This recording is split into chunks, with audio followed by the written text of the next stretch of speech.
Allez, bonjour à tous, j'espère que vous allez bien. Aujourd'hui, update du marché, on se concentrera sur BTC Ether, quelques altcoins, on fera une revue assez rapide, mais voilà, on se concentrera sur BTC et sur Ether, surtout sur du court terme, donc le moyen long terme, il s'est pas passé grand chose, mais il y a quand même certaines choses à dire, et on fera une analyse de l'order flow que j'avais pas fait la dernière fois. Alors, sur le BTC, on est dans une sorte de canal ascendant ici. Alors, j'aime pas ce genre de canal où on vient pas récupérer la liquidité, parce que ici là, tac, tac, tac, tac, tout ça là, on a des stops, d'accord? Tout ça c'est des stops à venir chercher qu'on n'est pas venu chercher. Donc voilà, on les accumule, ok, on voit, il y a énormément de stops.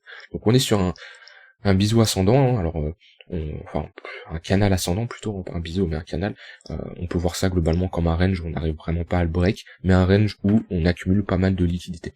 Donc voilà, on voit que on peut mettre une sorte de trend line là qu'on est en train de suivre, à savoir, hein, je le répète assez souvent, d'ailleurs on a reparlé hier dans le Discord, hein, où je l'avais dit, plus un support est touché, plus il a de chances de casser. Pourquoi hein, cette logique de plus un support est touché, plus il a de chances de casser? Alors différentes raisons. La première c'est que plus un support est touché, moins il y a d'acheteurs potentiels puisqu'ils sont déjà positionnés. Voilà, sûrement des acheteurs qui ont acheté là, et plus ils achètent, moins il y a d'acheteurs potentiels. Ce qui est logique, d'accord? Ça c'est la première raison, d'accord? Le support il affaiblit parce qu'il y a de moins en moins d'acheteurs sur ce support. Ensuite, ces acheteurs-là, hein, ces précédents acheteurs qui ont acheté, le fait de retester plusieurs fois un support, ils peuvent se dire ok, je suis pas convaincu finalement de ce niveau-là, le marché met du temps à partir, et je vous rappelle, hein, quand vous avez acheté, vous êtes un futur vendeur. Donc voilà, ils peuvent changer leur biais du marché, se dire ok bon finalement le marché ne part pas, mon investissement ne sert à rien, je vais le mettre autre part, et du coup ils clôturent leur position, d'accord? Et ça peut être une vente au marché. Ça c'est une seconde raison, et puis ça crée aussi pas mal de liquidité, comme vous le voyez ici au sud, et les grosses institutions ont besoin de cette liquidité pour rentrer en position. Donc ça peut être une raison d'aller chercher cette liquidité. Donc moi personnellement, je suis pas fan de ce genre de canal ascendant où on vient pas récupérer la liquidité, d'accord? Donc après on maintient les creux de plus en plus haut, hein, donc on est dans une dynamique de marché haussière, mais voilà, j'aime bien en général quand, alors on peut le faire quelques fois, hein, mais après faudrait avoir un réel breakout, hein. Voilà, comme ici là, on a piégé énormément d'acheteurs dans cette mèche, on a liquidé les shorts et on a piégé énormément d'acheteurs. Donc théoriquement, on n'a aucune raison de rechercher ce niveau-là si on est dans une dynamique de ok, on va piéger les stop loss des longs. Là ici, hein, comme je dis, il y a plein d'acheteurs qui sont piégés, et ces acheteurs, c'est des futurs vendeurs potentiels. C'est sûrement ce qui a provoqué cette baisse. Les acheteurs qui ont été piégés là, ils ont clôturé leur position. D'ailleurs, on a rejeté ici une bonne zone, là on a une bonne confluence entre notre tunnel 1 heure et notre point pivot weekly. Voilà, on a une très bonne rejection du marché sur résistance. Voilà, c'était la zone que je surveillais depuis un moment, et à voir si on y retourne, mais pareil, là si on commence à retourner dans cette zone qu'on travaille, pareil, plus une résistance est touchée, plus elle a de chance de casser. Après on ne l'a pas énormément travaillé non plus, mais voilà, c'est une zone qui est importante de surveiller.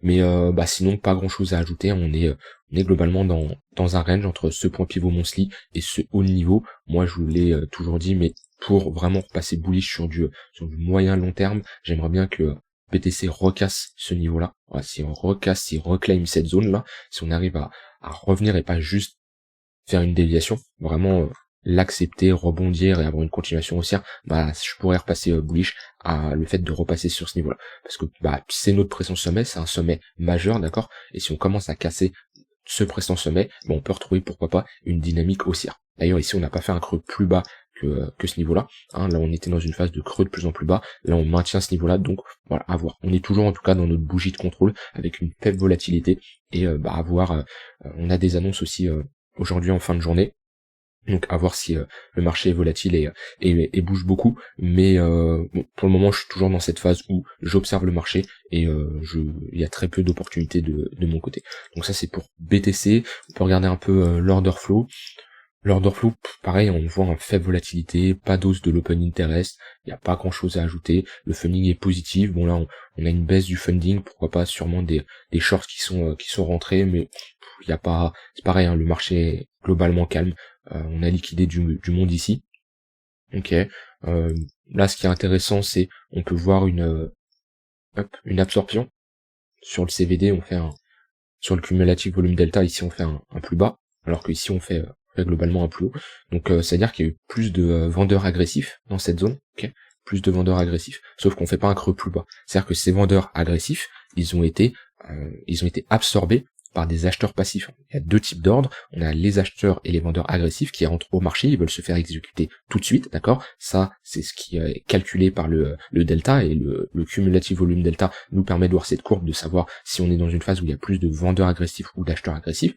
Et automatiquement, si on fait pas un creux plus bas, alors que là on en fait un, c'est-à-dire qu'ici il y a eu plus de vendeurs agressifs que là, d'accord? Enfin, le cumulatif volume delta nous montre que on a de plus en plus de vendeurs agressifs, alors que là le cours ne fait pas un creux plus bas. Ces vendeurs agressifs, automatiquement, ils sont absorbés par des acheteurs passifs. Des acheteurs passifs, c'est tout simplement des ordres limites qui sont en attente d'être exécutés, hein, qui sont mis dans le carnet d'ordre. C'est pas des acheteurs agressifs. Ils attendent eux qu'on vienne exécuter leur ordre, d'accord? Et voilà, ils absorbent les vendeurs agressifs. Donc ça peut être encourageant d'avoir ce genre de pattern. Après, c'est pas systématiquement que c'est parce qu'on a une absorption que ça y repart à la hausse, mais voilà, c'est ce qui peut justifier ce range actuellement où les vendeurs n'arrivent pas à pousser le cours plus bas.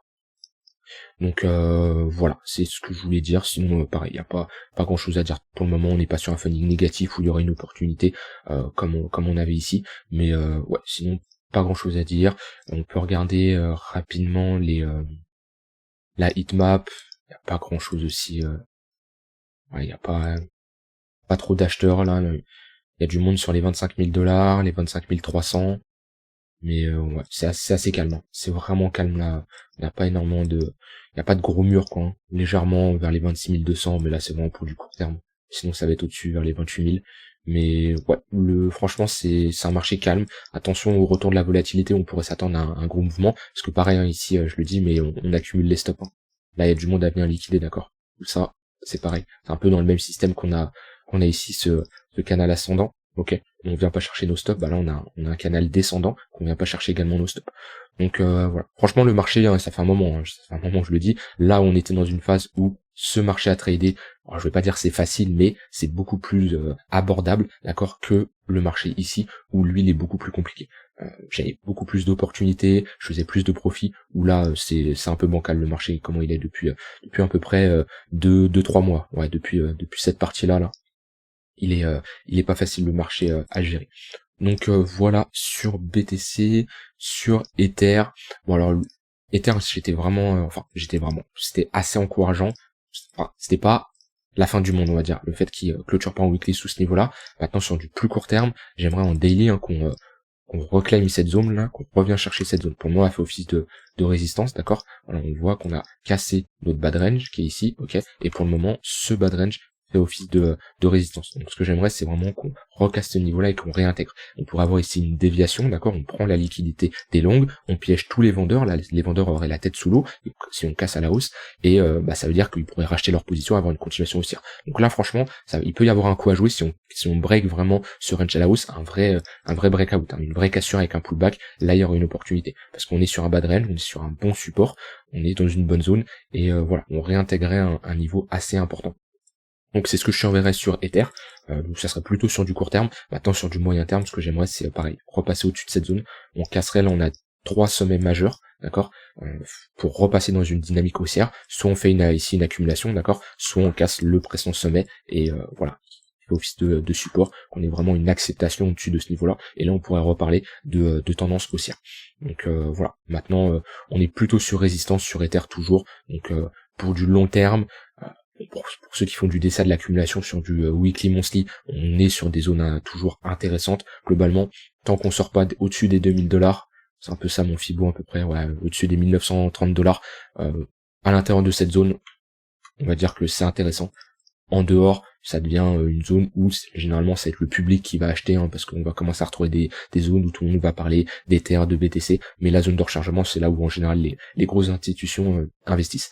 Donc on est toujours dans des bonnes zones, mais on est en haut de cette zone là, donc ça c'est à prendre en compte. Sinon la zone intéressante, hein, elle est ici, ou éventuellement ici si on revient chercher cette zone. Mais là on est sur haute zone. Après ça se joue à pas grand chose, hein. Comme je dis, hein, si vous avez vraiment un horizon de temps, une horizon de temps assez élevé, hein, 2, 3, 4, 5 ans, entre ici, il y a une très faible différence. Mais si vous voulez optimiser, voilà, c'est 2 zones d'intervention qui sont importantes à surveiller globalement.